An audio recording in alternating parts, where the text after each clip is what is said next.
You know what makes humans unique? Stib looked up from his navigation console to see Phelan, the helmsman, spinning idly in his chair. While Stib came from a race of solitary insectoid hunters, and was not generally one for conversation, Phelan hailed from descendants of a furry, social mammalian prey species. As such, the lack of interactive stimuli with only the pair of them on the bridge during the sleep rotation shift was likely grating the poor soul. "I do not," Stib responded flatly, before looking back down. "It's a game. Guess."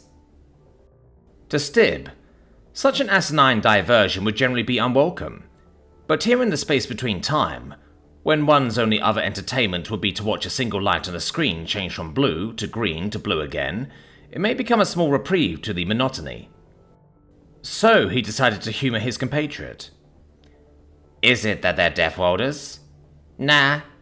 So are the Windari, the Alkera, and those weird isolationist plant things. Guess again." "Is it their penchant for wanton violence and destruction?" "The Geheti war clans and the Resniks Imperiate would argue."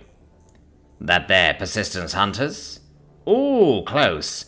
But no, the Belaphante are as well." Stib, having admittedly little knowledge of humans, couldn't for the life of him think of any other prominent traits that humanity had, and therefore had no idea what made them unique among the plethora of species that plied the stars. "I will admit, my knowledge of humanity is subpar. I have now exhausted my limited familiarity with the species." "It's pockets," Phelan stated plainly, refusing to elaborate on the absurdly lacking response. Stib raised one of his antennas. He knew this was a bait in order to engage in further conversation. However, such a ludicrously simplified answer would tug at his neurons, denying his thoughts sweet respite, until he had a more thorough and complete answer. So he bit. "You mean to tell me that a clothing accessory is the defining attribute of the human race?" He looked back up at Phelan. "Yup," the small mammal began reeling. "It has to do with the fact that they wear clothes, I think. I mean, we all do, but with most of us it's regulated mostly to capes and robes for official or ceremonial events. Humans are forever clothed." He pointed towards Stib's satchel, which had been haphazardly tossed onto one of the bridge's vacant chairs. "It's like your satchel over there," he continued. "We thought, well, dang, I need to carry stuff. Better build a thing to carry more things. Humans, on the other hand, were like, well, I need to carry things, and am already wearing a thing, so I might as well just jam the things into the thing that's already on me and carry on. They've become so adept at that system, they even created specialized variations for carrying even more things." Stib cocked his head to one side. "I do not for a second believe that humans have coverings that contain a surplus of pockets. They would surely have an idea of how many pockets they would need. Excess pockets would be superfluous. Phelan, you are putting me on." The mammal raised his paws. "True fact there, I swear, look it up." Stib pulled out his personal pad to look up special human leggings, to see if Phelan was indeed being genuine. As his search aggregated, Stib's antenna instinctually stiffened. Most of the results that appeared were inappropriate for work at best, and downright salacious at worst. The revulsion must have been plastered all over his face as Phelan snorted, "Gotcha. No, for real though, I know exactly what you're looking at. You have to refine your searching a bit. Let me see." He stretched his arm out and gestured for Stib's pad, and the bug obliged him. "Look here, these are the ones that you want," Phelan said, as he handed back the tablet with a selection of more appropriate human attire. "See? They're highly pragmatic pieces. They have pockets on their pockets, pockets in their boxes, and even larger ones on the side of the leg so they can have more pockets per pocket." Stib scrolled through several variants of these specialized coverings, and conceded to himself that the humans might actually be onto something. The sheer amount and size of the various pockets that adorn the clothing would likely hold his satchels worth twice, or even thrice over. Stib considered this point. While his satchel was a useful and versatile tool, it had its own limitations. Sometimes it could be cumbersome or tiresome to wear. Occasionally items placed inside would jostle around and become buried or lost. He had even misplaced the satchel itself on more than one occasion.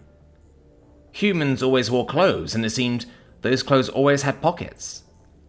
The idea of having a mobile, compartmentalized storage system that was perpetually on one person seemed appealing. Organized and unlosable, it was a practical arrangement. He looked back towards Phelan inquisitively. And what do they keep in all of those pockets? Why do they need so many of them? All sorts of stuff, Phelan replied.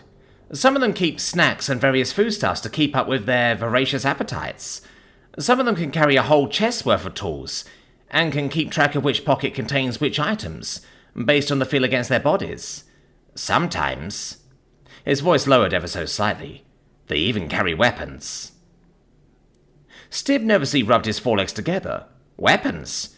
Curious, I thought that humans were prone to keeping weapons visible. They are, but if you can see a weapon on a human, odds are they have another one stashed away in one of their pockets. Always invisible, often improvised. Bet your ass is in there somewhere. Phelan cracked a slight smile. Say, that reminds me, want to know the coolest thing I have ever personally seen regarding pockets? Stib was invested now. Despite his innate preference for solitude, this engrossing conversation had enraptured his attention. He desired to know more about these unconventional small slips of fabric. Yes, I very much do. A glint shone in Phelan's eyes. Well, before I signed on, I was doing hauls aboard the ramshackle Rambler. That name ring a bell? Stib paused for a moment. The name of the ship did resonate with him. It was just at this time he couldn't quite place it. Something he heard on the Holonet a while back that had seemed unimportant to him at the time, but was still relatively relevant to his chosen profession. The Rambler. Yes, I recall the name. The circumstance of why, however, is lost to me. The grin on Phelan's face widened. I'll give a hint. Old Dreadbore's demise. Stib was shocked. The memory of the jovial atmosphere inside the station he was laid over at returned to him. The death of a prominent pirate was always cause for celebration among traders. Old Dreadbore had been the scourge of the periphery for a number of years. He and his crew were responsible for the destruction of nearly 100 ships and the disappearance of twice as many crews. You're not seriously about to reveal that one of the most feared pirates of the Outer Arms was killed by a pocket? No, not exactly, but sort of. Put yourself in the position of a pirate captain. Think about it for a second. If you weren't having this conversation and you had disarmed everyone on board, taken any bags, satchels, or carryalls they had, what is something you would never consider doing? A synapse clicked in Stib's brain. Check pockets. Phelan laughed. Bingo! So the pirates take control of the ship, corral us into the cafeteria, and we have this human engineer who has pockets. Now, the way he was standing looked like anyone would expect, arms to his side, looking all placid and submissive. But I noticed that one of his hands looked, well, off. I spent enough time around them to pick up on their body language, you know, just the position of it, curved over the top flap of one of his side pockets. A little tenser, a little shakier than the rest of him.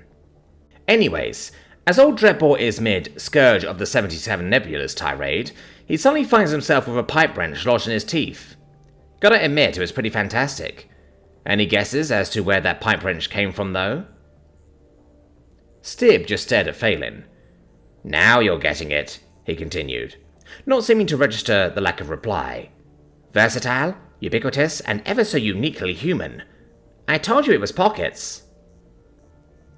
An alert crossed Stib's console, informing him that this bizarre, yet informative exchange had taken up most of the rest of the shift, and that it was almost time to prepare a debrief report. Phelan gave a faint cough, once more catching the insect's attention.